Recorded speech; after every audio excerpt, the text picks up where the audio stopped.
Villa El Salvador, en la periferia de Lima, Perú, es un territorio donde el polvo y el eco del metal chocando contra el metal dictan el ritmo de la vida.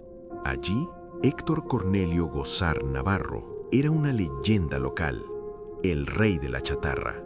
Su historia era el ejemplo perfecto del éxito forjado desde el fango. Héctor comenzó como un humilde vendedor ambulante de chicha, bajo un sol que no perdona, ahorrando cada moneda hasta levantar un imperio. Con 49 años, poseía 4 propiedades, una flota de 5 camiones y una empresa de reciclaje que no dejaba de generar efectivo. Era un hombre de costumbres, curtido por el trabajo físico, que creía haber encontrado en su hogar el refugio final tras décadas de sacrificio. Lo que Héctor no sospechaba es que tras 17 años de convivencia, su propia casa se había convertido en un tablero de caza. Domitila Monsin Pérez llegó a su vida siendo una mujer joven con un hijo pequeño, Gino. Héctor, con una generosidad que sellaría su destino, los acogió, crió al niño como propio y le dio a Domitila una estabilidad que ella nunca habría alcanzado sola. Pero para Domitila, la lealtad era un concepto obsoleto. Ella se había enamorado de un hombre más joven y en su lógica retorcida, la existencia de Héctor era el único estorbo entre ella y una fortuna líquida que descansaba en la caja fuerte. 630,000 soles, aproximadamente $170,000. La noche del viernes 5 de junio, la calma del sector 6 se quebró. Una llamada alertó a la policía sobre un asalto violento en la residencia Gozar. Al llegar, los agentes encontraron a Domitila en un estado de agitación calculado. Aseguró que una banda de delincuentes había irrumpido en la casa, la habían maniatado junto a su hija y se habían llevado los ahorros de la familia. Sin embargo, el escenario contaba una historia distinta. No había cerraduras forzadas ni el desorden frenético que dejan los criminales al buscar botín. El aire en la casa era gélido, no por el clima, sino por la sospechosa pulcritud de la escena. Mientras un oficial interrogaba a Domitila, notó un movimiento extraño en la parte posterior de la vivienda. Una silueta intentaba deslizarse hacia la calle, cargando una mochila con un esfuerzo físico evidente. Era Gino, el hijo mayor. Al ser interceptado, el pánico en su rostro lo delató antes de que pronunciara una palabra. Al abrir la mochila, los policías no encontraron objetos robados, sino fajos industriales de billetes. Allí estaban los $170,000. El hijo del rey de la chatarra estaba huyendo con el patrimonio de su padre, mientras este, supuestamente, acababa de ser víctima de un asalto. Con el hallazgo del dinero, los oficiales subieron al segundo piso. Al abrir la puerta del dormitorio principal, la realidad golpeó con la fuerza de un mazo. Héctor yacía sobre la cama, perfectamente alineado, con las sábanas apenas movidas. A primera vista, parecía que el cansancio lo había vencido en un sueño profundo. Pero al acercarse, el silencio del cuerpo era absoluto. No había señales de lucha, ni impactos de bala, ni sangre. El hombre que había construido todo desde la nada estaba muerto en una habitación que se sentía como una vitrina. Héctor no solo había sido el motor económico de esa familia, había sido el protector de una mujer que ahora lo miraba sin una sola lágrima, preocupada únicamente por la mochila que los agentes sostenían abajo.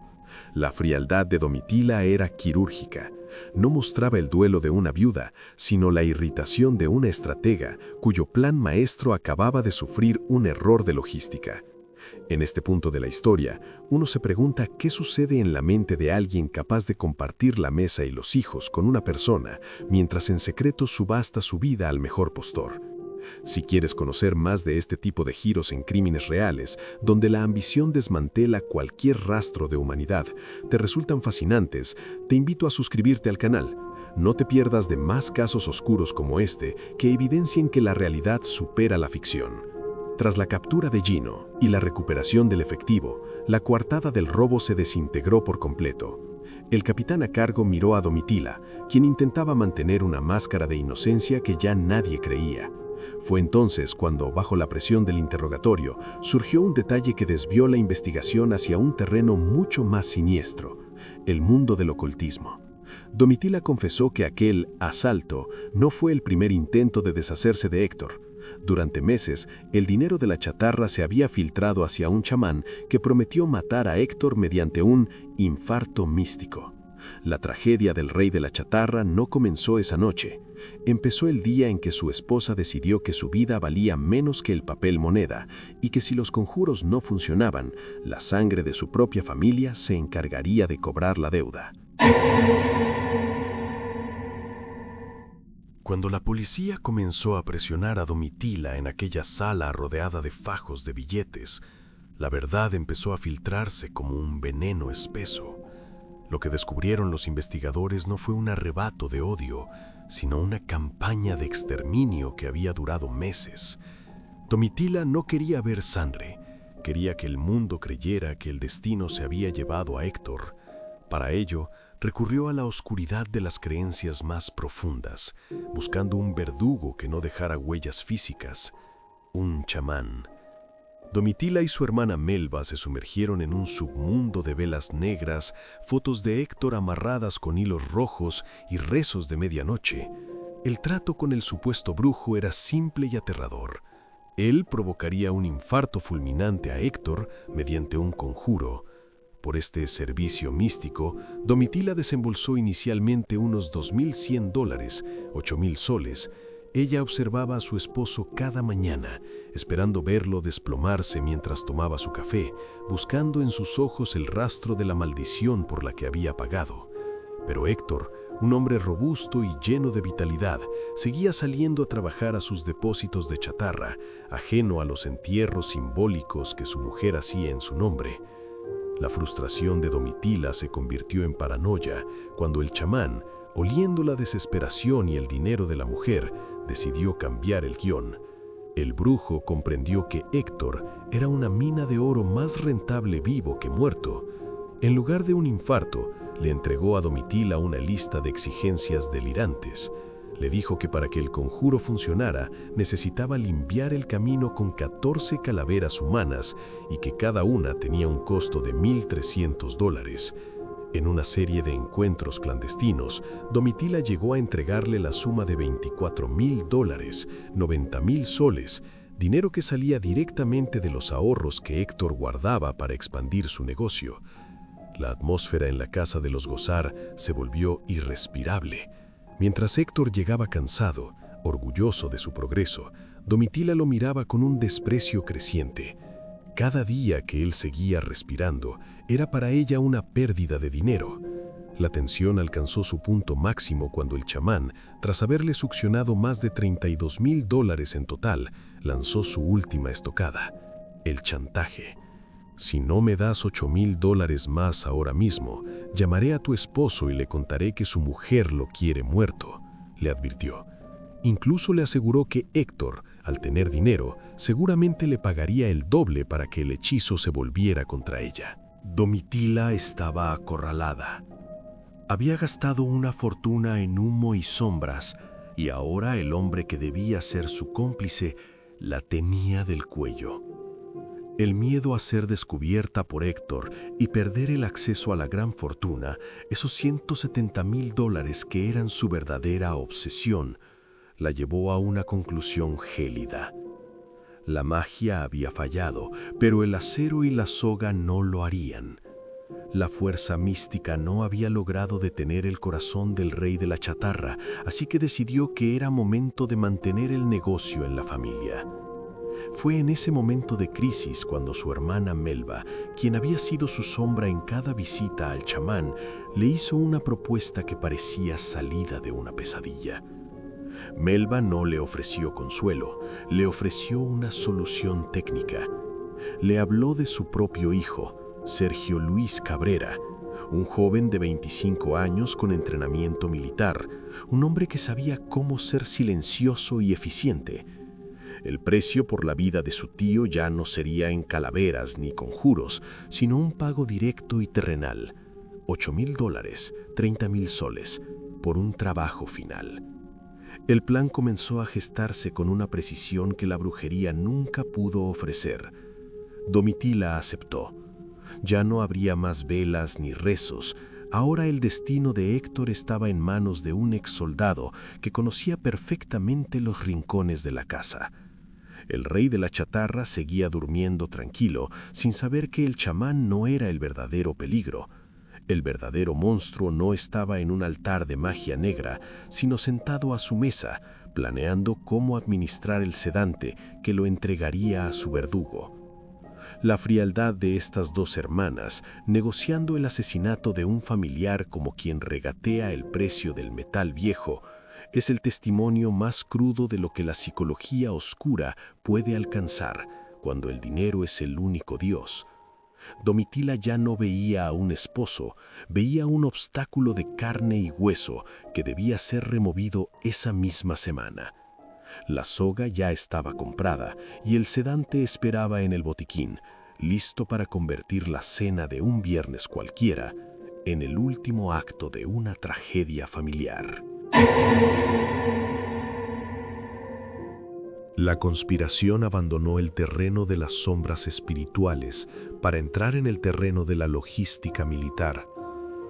Domitila y su hermana Melva ya no buscaban un milagro oscuro, buscaban un ejecutor. Melva, con una frialdad que rivalizaba con la de su hermana, puso sobre la mesa la vida de su propio hijo.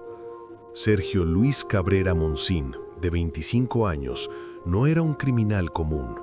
Tenía formación en el ejército, conocía el valor de la disciplina y, sobre todo, sabía cómo matar de forma silenciosa. Por una tarifa de $8,000, el sobrino de Héctor aceptó convertirse en su verdugo. El plan se diseñó para aprovechar la confianza ciega de la víctima. Héctor no temía a Sergio, era parte de la familia, un joven al que habían visto crecer. La noche del viernes 5 de junio, el ambiente en la casa del sector 6 era el de una cena familiar ordinaria, pero sobre la mesa se servía la traición. Domitila preparó la comida con un ingrediente adicional, una dosis masiva de diazepam. Mientras Héctor cenaba, compartiendo anécdotas de la jornada y planes para sus camiones, el fármaco empezaba a circular por su torrente sanguíneo, apagando sus reflejos y nublando su conciencia. Héctor comenzó a sentirse inusualmente pesado. Atribuyó el mareo al agotamiento de la semana y con dificultad subió las escaleras hacia el segundo piso. Domitila lo observó subir, marcando cada paso con una mirada gélida. Sabía que esa era la última vez que su esposo subiría esos peldaños por su propio pie. Una vez que Héctor se desplomó en la cama, sumido en un sueño químico del que no despertaría, Domitila dio la señal. Sergio, que se había mantenido oculto en el cuarto piso de la vivienda, descendió como una sombra. La atmósfera en la habitación principal se volvió asfixiante. Sergio entró con una soga en las manos, un instrumento simple que no dejaría el estruendo de una bala ni el desorden de un cuchillo. Héctor, el hombre que había levantado un imperio con sus manos, estaba ahora totalmente vulnerable, entregado por la mujer que juró amarlo. Sergio se posicionó sobre él. No hubo lucha, no hubo gritos de auxilio. El entrenamiento militar de Sergio le permitió aplicar la presión exacta en el ángulo correcto hasta que el pulso del rey de la chatarra se detuvo para siempre. Mientras el cuerpo de Héctor aún estaba tibio, la maquinaria de la codicia se puso en marcha. Domitila no se tomó un momento para procesar lo ocurrido. Su primera acción como viuda de facto fue dirigirse a la caja fuerte. Con la ayuda de su hijo Gino y la supervisión de Melva, comenzaron a extraer los fajos de billetes. Los $170,000 que representaban 17 años de trabajo. Para ellos, Héctor ya no era una persona. Era un obstáculo removido que finalmente liberaba el botín. El plan requería una fase final, el teatro. Sergio y Melba debían salir de la casa antes de que se diera el aviso a la policía, mientras Gino se encargaba de ocultar el grueso del dinero en una propiedad segura. La idea era simple. Domitila llamaría a las autoridades denunciando un asalto, fingiendo que unos encapuchados habían entrado para robar la caja fuerte y, en el proceso, habían asesinado a su esposo. Querían que la policía buscara a fantasmas en las calles, mientras el asesino dormía tranquilo en la casa de al lado. Sin embargo, la psicología de los criminales suele flaquear ante el peso de la realidad. Gino, el joven encargado de mover el dinero, no tenía la sangre fría de su madre. La presencia de la policía tan pronto en la escena lo descolocó. Mientras Domitila intentaba convencer a los agentes de su trágica historia, la desesperación por poner el dinero a salvo llevó a Gino a cometer el error que desmoronaría todo el clan. El silencio que siguió al asesinato en la planta alta contrastaba con la actividad frenética en la planta baja. Los billetes cambiaban de manos, las mochilas se cerraban con prisa, y las miradas entre las hermanas Monsin confirmaban un pacto de sangre que creían inquebrantable. No sospechaban que en su afán por asegurar los $170,000 habían dejado un rastro de inconsistencias que los investigadores de homicidios estaban listos para seguir. La noche aún no terminaba, y el cuerpo de Héctor, tendido en su cama, estaba a punto de hablar a través de los detalles que sus asesinos pasaron por alto. El teatro de Domitila se desmoronó bajo el peso de la evidencia física. Cuando la policía detuvo a Gino con la mochila cargada de dólares, el castillo de naipes comenzó a caer. Mientras tanto, en una vivienda cercana en Huánico, Sergio, el verdugo de la soga, intentaba desaparecer, pero la división de homicidios ya le pisaba los talones. En cuestión de horas, el plan maestro de las hermanas Monsin se transformó en una carnicería de acusaciones mutuas. En la sala de interrogatorios, la frialdad que Domitila había mantenido durante años frente a Héctor se quebró, pero no para pedir perdón. Con una falta de empatía que heló la sangre de los investigadores, la mujer comenzó a señalar a su propia hermana.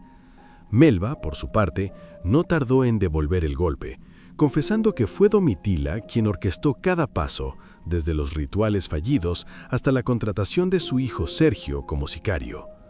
El pacto de sangre que habían sellado para heredar el imperio de la chatarra se disolvió ante la posibilidad de pasar 30 años en prisión. La confesión de Domitila reveló el motor de su oscuridad. No solo era el dinero, sino el desprecio acumulado. A pesar de que Héctor la había rescatado de la pobreza y amado a su hijo como propio, ella lo veía como un recurso agotable. Admitió sin rodeos que necesitaba que Héctor dejara de existir para poder disfrutar de los $170,000 con su amante, un hombre más joven con quien planeaba huir apenas las cenizas del rey de la chatarra se enfriaran. Incluso ante las cámaras, su arrepentimiento sonaba hueco, casi mecánico.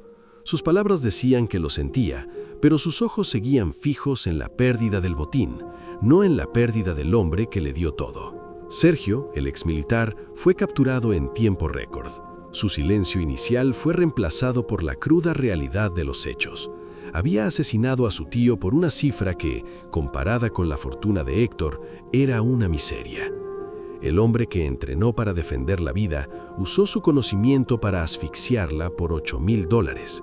Los peritos confirmaron que Héctor no tuvo oportunidad de defenderse. El diazepam lo mantuvo en un estado de indefensión total, permitiendo que la soga hiciera su trabajo sin que la víctima pudiera siquiera mirar a los ojos a su verdugo. El destino de los Gozar quedó marcado por la tragedia de la codicia familiar. Las 4 propiedades, los camiones y el prestigio acumulado durante décadas quedaron bajo custodia legal, convertidos en monumentos al vacío. El imperio que Héctor construyó con sudor y esfuerzo terminó financiando los abogados de sus propios asesinos. Sus hijos, quienes vieron cómo su madre y su hermano mayor conspiraban para eliminar al pilar de la casa, quedaron en medio de un campo de batalla emocional que ninguna herencia podrá reparar. Hoy, Domitila, Melba y Sergio enfrentan condenas que los mantendrán tras las rejas por décadas. La justicia peruana fue implacable con el clan Monzín. El caso del Rey de la Chatarra quedó cerrado en los archivos policiales, pero sigue vivo en la memoria de Villa El Salvador como una advertencia brutal. La ambición no tiene parentesco. Héctor Cornelio Gozar Navarro pasó su vida recolectando lo que otros consideraban basura para construir un tesoro, sin darse cuenta de que dentro de su propio hogar el desecho más peligroso era la falta de alma de quienes dormían bajo su techo. Al final, los $170,000 no compraron la libertad de Domitila, sino su entierro en vida. El dinero que Héctor guardó con tanto celo fue el mismo que pagó la cuerda que lo asfixió y el que finalmente cerró las celdas de sus asesinos. En el mundo del true crime, pocas veces se ve una traición tan absoluta, donde el amor de 17 años se tasa en billetes y se liquida en una cena de viernes por la noche. La historia de los Reyes de la Chatarra termina aquí, recordándonos que a veces el enemigo más letal no es el que viene de fuera, sino el que sabe exactamente cómo tomas tu café y a qué hora te entregas al sueño. Suscríbete para ver más contenido sobre psicología oscura, sobre casos reales, y comparte tus comentarios sobre este inquietante caso.